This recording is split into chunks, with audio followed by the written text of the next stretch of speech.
Hello everyone, SSC CGL 2025 tier 1 के GK GS के इस वीडियो में आपका स्वागत है। फ्रेंड्स, आज हम लोग 16 सितंबर 2025 के थर्ड शिफ्ट के क्वेश्चंस को डिस्कस करेंगे। तो जिन्होंने अभी तक चैनल को सब्सक्राइब नहीं किया है, प्लीज चैनल को लाइक, शेयर एंड सब्सक्राइब जरूर करें। आज का पहला क्वेश्चन है, कंसीडर द फॉलोइंग स्टेटमेंट्स। निम्नलिखित कथन पर विचार करें। पेरिनी शिव तांडवम एक योद्धा नृत्य है जिसे आधुनिक समय में पुनर्जीवित किया गया है। इसकी उत्पत्ति तमिलनाडु के चोल राजाओं के दरबार से हुई है। तो बताना है कौन सा कथन सही है। तो पेरिनी शिव तांडवम यह एक योद्धा नृत्य है, बिल्कुल सही है, लेकिन इसे तेलंगाना में एक प्राचीन युद्ध नृत्य शैली के रूप में जाना जाता है। प्राचीन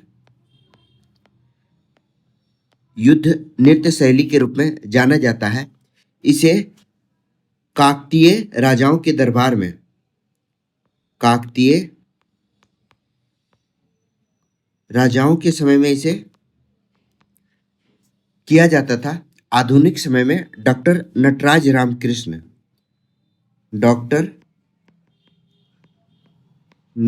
रामकृष्ण ने इसे पुनर्जीवित किया है। याद रखिएगा, काफी इंपॉर्टेंट है नटराज रामकृष्ण के बारे में। तो इसमें जो शिव तांडव है, इसमें तेज और ऊर्जावान भाव भंगिमाएं आवश्यक होती है, यानी स्पीड जेस्चर की आवश्यकता होती है। तो इसका राइट आंसर होगा ओनली वन इज करेक्ट, ए इसका राइट आंसर है। Which of the following is a typical architecture feature of the Capuchin church. कौन सा कैपुचिन चर्च की विशिष्ट वास्तुकला विशेषता है। कैपुचिन चर्च का यह फिगर है, तो आपको बताना है कौन सी इसकी वास्तुकला की विशेषता है। तो जैसा कि आपको दिख रहा है, कैपुचिन जो चर्च होता है वह वास्तुकला की सरल और सादगीपूर्ण वास्तुकला का इसमें प्रयोग किया गया है। इसका मुख्य प्रवेश जो है वह चपटा धनुष के आकार का, और इसमें पेडिमेंट लगा होता है, पेडिमेंट। ठीक है, अन्य चर्च की तरह जो कि भव्य और गुंबद लगाए होते हैं, सजावट अलंकृत किया जाता है, तो यह उनकी तरह नहीं होता है, यह सरल और सादगीपूर्ण होता है। तो इसका राइट आंसर होगा C, flat arch entrance with pediment. चपटा धनुष आकार का प्रवेश द्वार जिसमें पेडिमेंट लगा हो।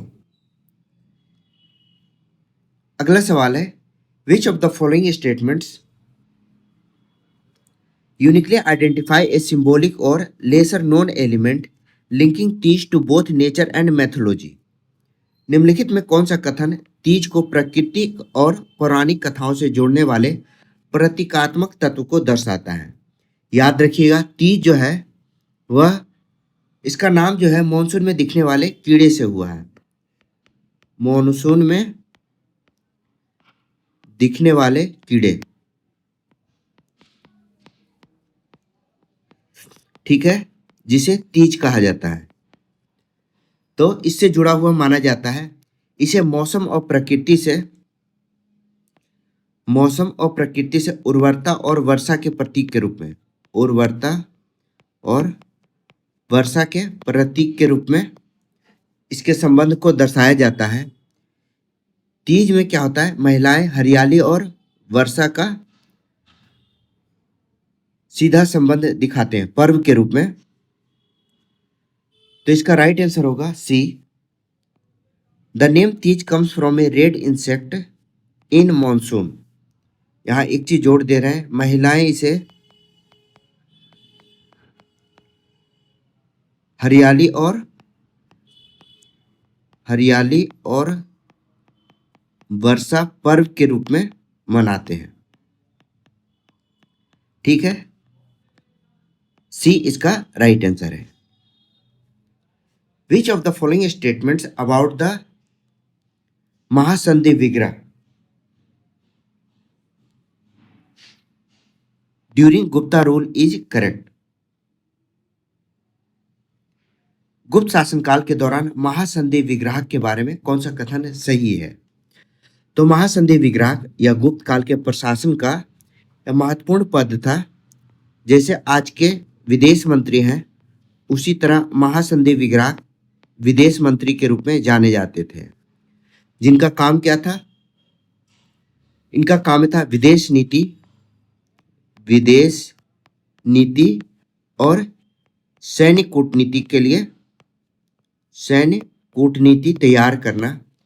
इनका सेनाध्यक्ष के साथ मिलकर, ये जो महासंधि विग्राहक थे वह सेना अध्यक्ष के साथ मिलकर राजनयिक संबंध और युद्ध नीति तय करते थे।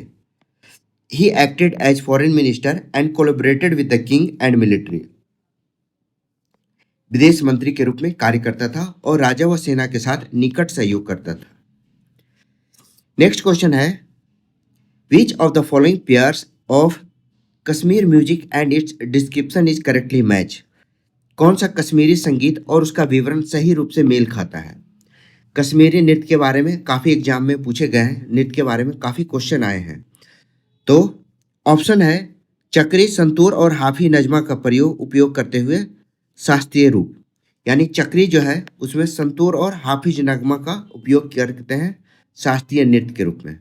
ठीक है, कौन सा कथन सही है वो आपको करेक्ट करना है, मैच सही है वो खोजना है। सूफियाना संगीत गरहा और रबाब के साथ गाए जाने वाला एक लोक रूप है। हाफिज नगमा सूफियाना संगीत के सुरों पर आधारित नृत्य है। बिल्कुल सही है, सी इसका राइट आंसर है। हाफिज नगमा कश्मीर का एक नृत्य है जो कि सूफियाना सुरों के आधार पर यह नृत्य किया जाता है। इसमें नर्तकी को हाफिज कहा जाता है, जो कि संगीत के भाव को नृत्य के माध्यम से व्यक्त करती है। इंपॉर्टेंट सवाल है, याद रखिएगा। हाफिज नगमा कश्मीर से संबंधित है। In pole vault how many failed attempts are allowed before disqualification? आपने यह जरूर देखा होगा, पोल वॉल्ट, जिसमें अयोग्यता से पहले कितने असफल प्रयास की अनुमति होती है। तो इसमें टोटल तीन अटेम्प्ट मिलता है। बार गिराने और छलांग पूरी न करने पर यह प्रयास असफल माना जाता है। ठीक है, तो बी इसका राइट आंसर है 3।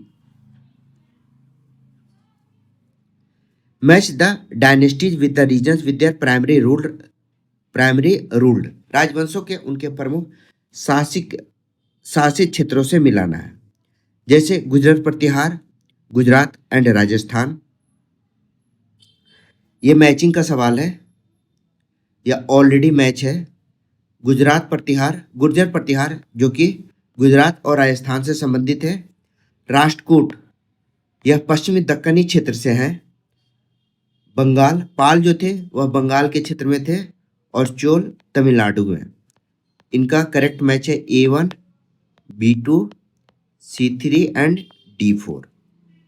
ठीक है, इसको जरूर ध्यान में रखिएगा। वैसे भी हिस्ट्री में भी यह सवाल कई बार पूछा गया है। Which city is set to host the 2026 Commonwealth Games after Australia withdraw? Australia के द्वारा मेजबानी से हटने के बाद 2026 राष्ट्रमंडल खेलों की मेजबानी कौन सा शहर करेगा? जैसा कि आप लोग जानते हैं, कॉमनवेल्थ गेम में काफ़ी फंड की ज़रूरत होती है, तो खर्च बढ़ने के कारण ऑस्ट्रेलिया ने है वह मेजबानी छोड़ दी। क्यों? अधिक खर्च के कारण। उसके बाद 2026 कॉमनवेल्थ गेम ग्लासगो में प्रस्तावित है। हालांकि अभी यह क्लियर नहीं हुआ, टोरंटो को भी संभावित शहर माना जा रहा है। नए रिपोर्ट के अनुसार ग्लासगो 2026 का मेजबान शहर है। तो सी इसका राइट आंसर है। Which corridor enhance India's access to Central Asia through Chabahar port? Chabahar बंदरगाह के माध्यम से मध्य एशिया तक भारत की पहुंच किस गलियारे से बढ़ती है?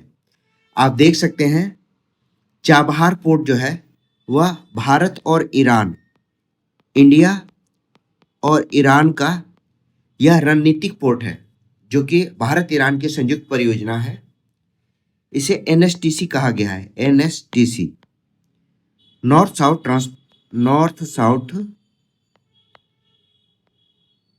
ट्रांसपोर्ट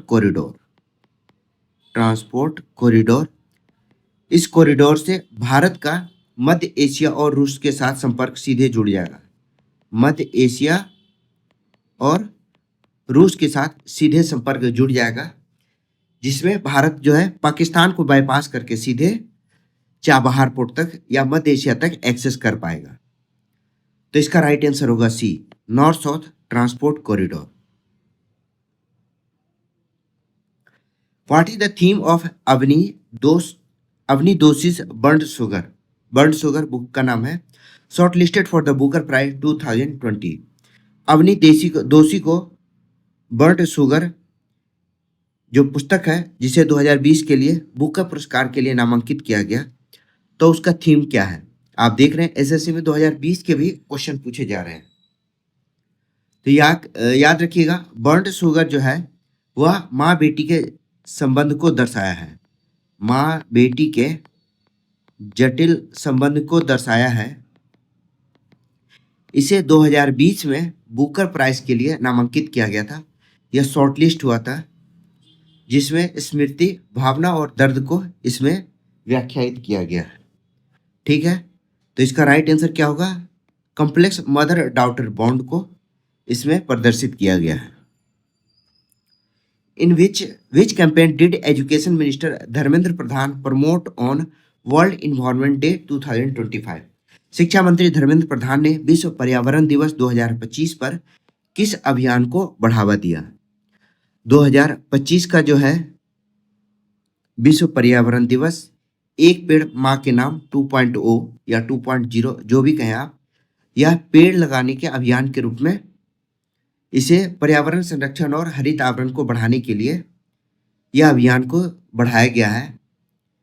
यह पर्यावरण दिवस के रूप में राष्ट्रीय स्तर पर इसे प्रचारित किया गया है। तो एक पेड़ माँ के नाम 2.0 इसका राइट आंसर है। अगला सवाल है, what was India urban population percentage in census 2011? 2011 की जनसंख्या में भारत की शहरी जनसंख्या का प्रतिशत। भारत तेजी से शहरीकरण की ओर बढ़ रहा है, तो शहरी जनसंख्या लगभग 31% है।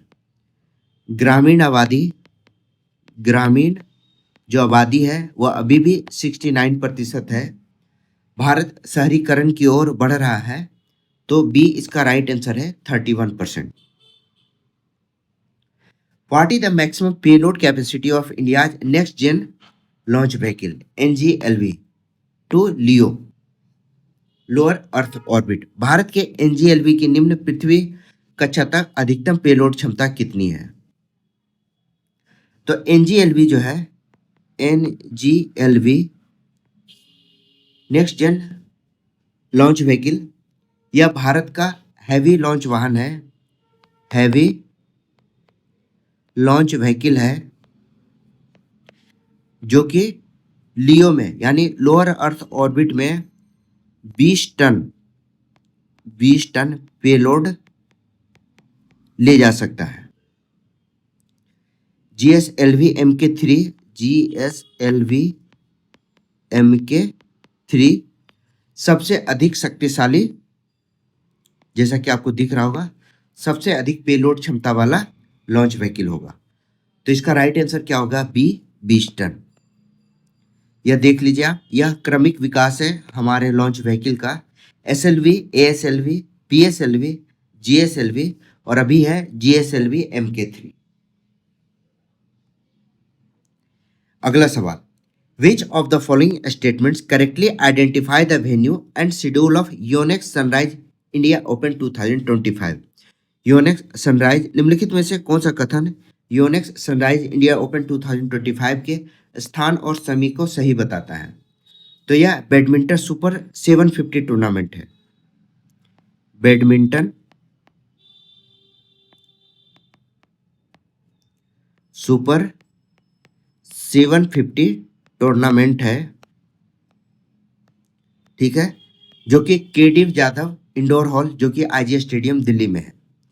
KD Jadhav indoor hall IG stadium Delhi में भारत का सबसे प्रतिष्ठित बैडमिंटन आयोजन है, बैडमिंटन सुपर 750।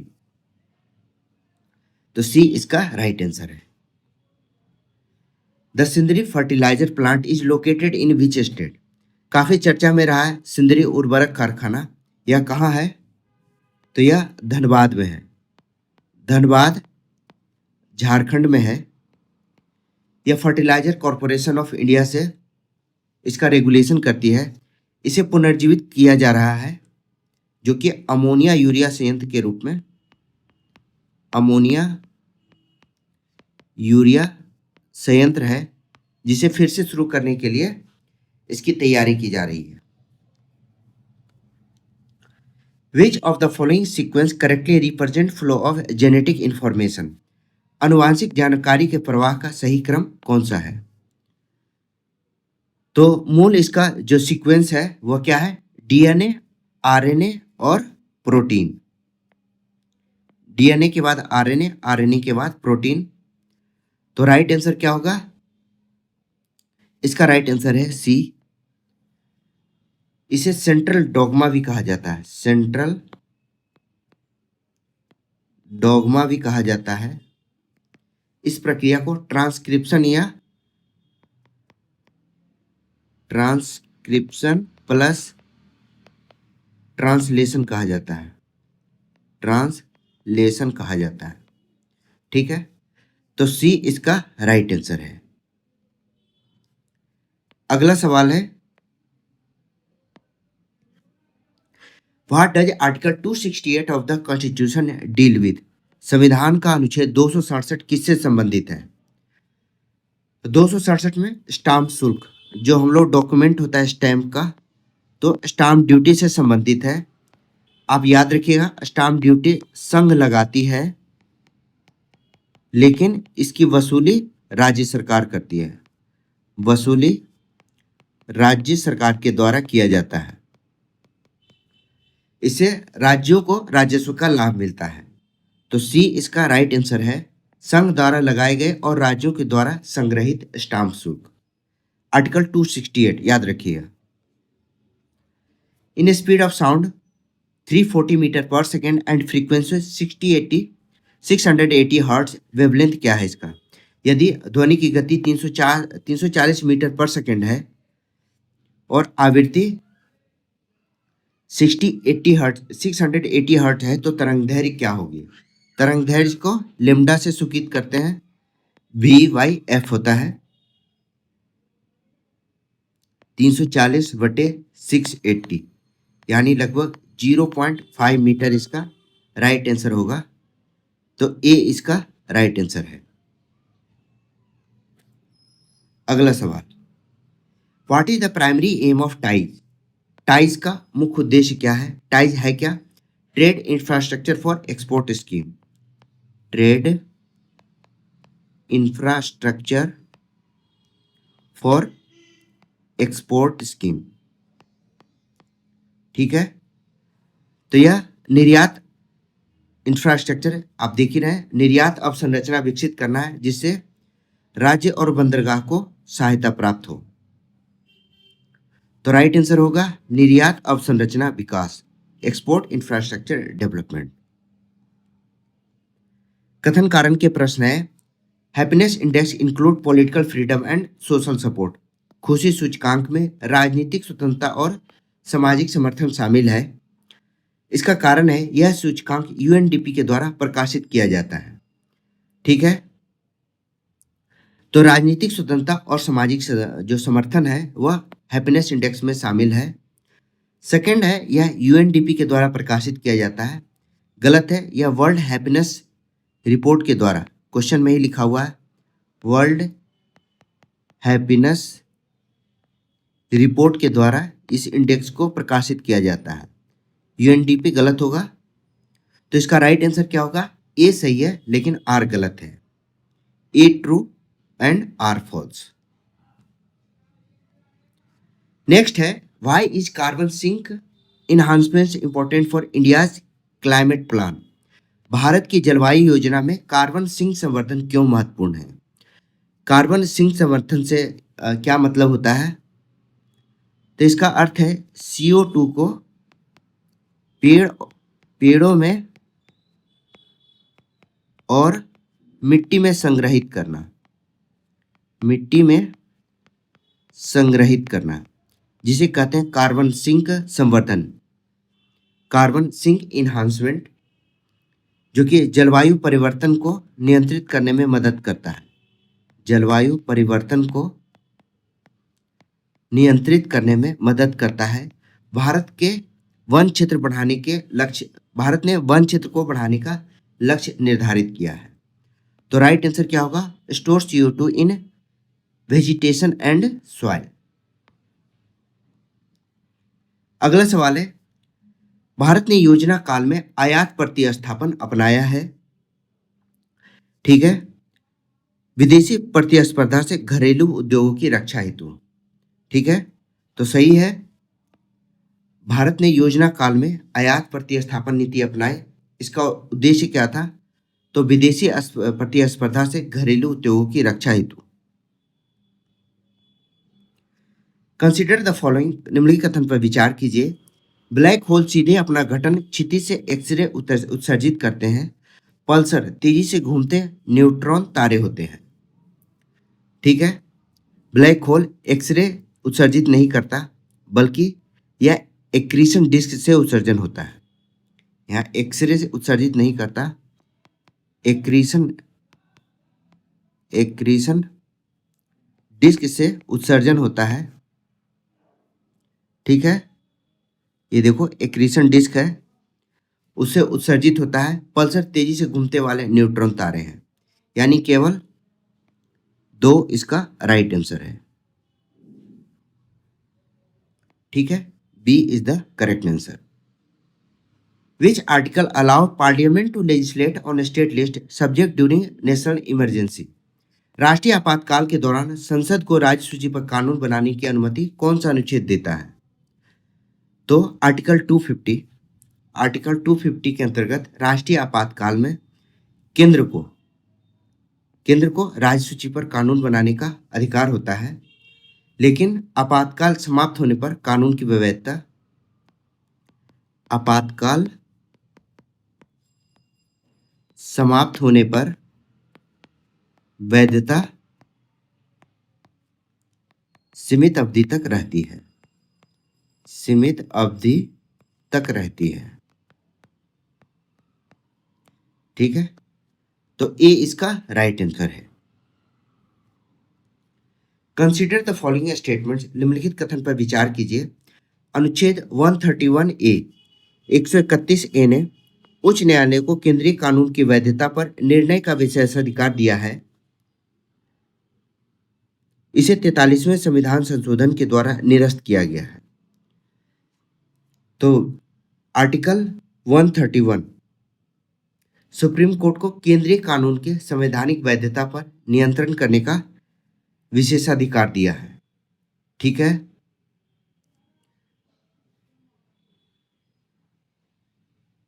उच्च न्यायालय को, यहां पर उच्च न्यायालय नहीं होगा, सुप्रीम कोर्ट होगा। ठीक है, तो पहला कथन गलत है।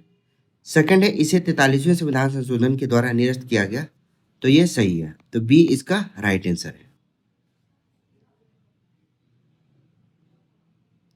तो ये था 16 सितंबर के थर्ड शिफ्ट के क्वेश्चन का डिटेल एक्सप्लेनेशन। वीडियो कैसा लगा कमेंट में जरूर बताइएगा। वीडियो को लाइक शेयर और सब्सक्राइब जरूर कीजिए। मेरा नाम है Rahul Sinha. Thank you for watching.